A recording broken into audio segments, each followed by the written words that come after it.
Egaa jalqaba dhukaasa dhageenye jechuudha ganama barii. Yuunivarsiitii Afrikaa bukkee jaama Afrikaa jedhama. Naannoo sana qoqqobsuma warra milishaa kana jira warra dafee qaqqabaa jedhan kan da'amasari. Ganama sana walitti bu'iinsa guddaatu dhalatee gasii boodagaa gara xayyaara kaasuutti deemee yeroo sana ijoolleen mana barnootaa deemtee jirti kan hojii dhaqanii jiru bakkuma bakka jirtanitti turaa jedhanii ibsa baasanii eegasii booda amma ammaatti maatiitti deebine hin jirru bakkuma hojiitti nu qabanii jiru warri hojii. Karaa kee deemuun dhorkaadha kan deeme immoo ni rukutama amma fakkeenyaaf mucaanii keenya tokko rukutamtee turte. Bakka hojii bultee nangala jetteetu deemtu rasaasaan miillee kee rukutanii karaarra deemuun dhorkaadha waan ta'eef bakkuma sanatti deebitee tajaajilamtee abbaa manaallee firrillee itti firmachuu hin dandeenye. Egaa sanbata ganama dhukaasa dhageessan sanatu itti fufeema jira jechuudha amma har'aa wiixata galgala simbiraa. Amma taasiftu kana dhukaafamaa jira jechuudha amma bukkeedha.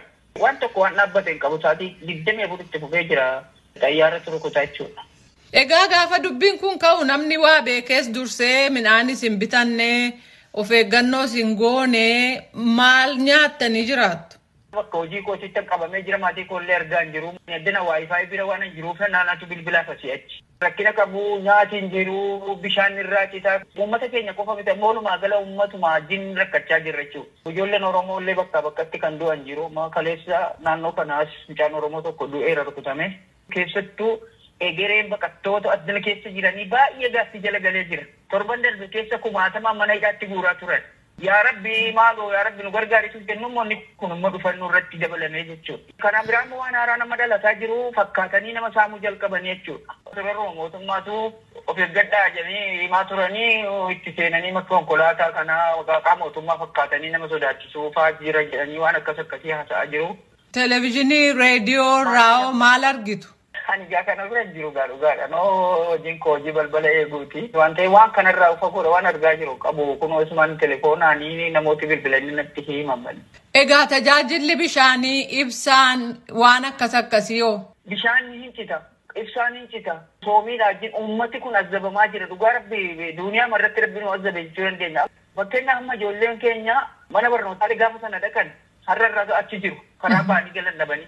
Karaa dhannee fuunullee ni dhabne jechuudha. Inni hojii jiru achuma ture. Waa'ee baqataatiif baay'ee yaaddoo guddaa keessa jira.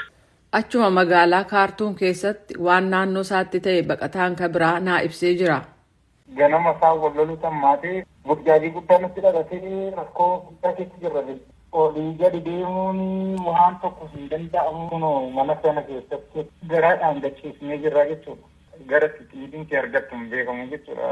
Magaaluma keessa deemanii dhukaasuu mataa namaarra qabanii dhukaasuu tokko immoo ayyariin rukutaa jira jechuudha. Jara warra wal dhabdee qaban kana wajjin. Jeetti waraanaa. Eeyyee. Isaan yeroo isaan wal barbaadee warra rukutanitti uummati nagaa gidduutti miidhamaa jechuudha. Ibsaan tokko hin jiru jechuudha. Kaleessa sa'aatii kana badee ammaa gubaan nu ajjeese akkasitti jirra. Bishaan dhugaatii argachuu hin dandeenyu. Kan ittiin harka miiccannee nyaata nyaachuudha. Waan tokko bishaan hin jiru gara ittiin immoo deemnee nyaata bitannus hin qabnu. Lammii Sudaan naannooma keessan jiran maal jedhu? Uummata isaanii nagaa barbaadu. Waraanni immoo nagaa hin barbaadanii. Inni sun sana mo'adhaa jira. Inni kun kana mo'adhaa jira. Uummati immoo gidduutti dadhabaa jira. Jaarsummaadhaan fixanna jedhu isaan immoo hin didanii jechuudha. Akkasitti haasaa uummataa kana lafatti naqanii akkasitti waltumaa jiru jechuudha. Amma satamma naa bilbilte kana sagaleen dhukaasan irratti baay'ee banamaa ture jechuudha. An amma isaan guyyaa 3 fixeera mana kana keessan ciisa jechuudha. Waan sidhibu ani manan keessa kireeffadhee jiru iyyuu hanqaaqee bakkuma hojii kootiitiin caaddaan citee hafee jechuudha.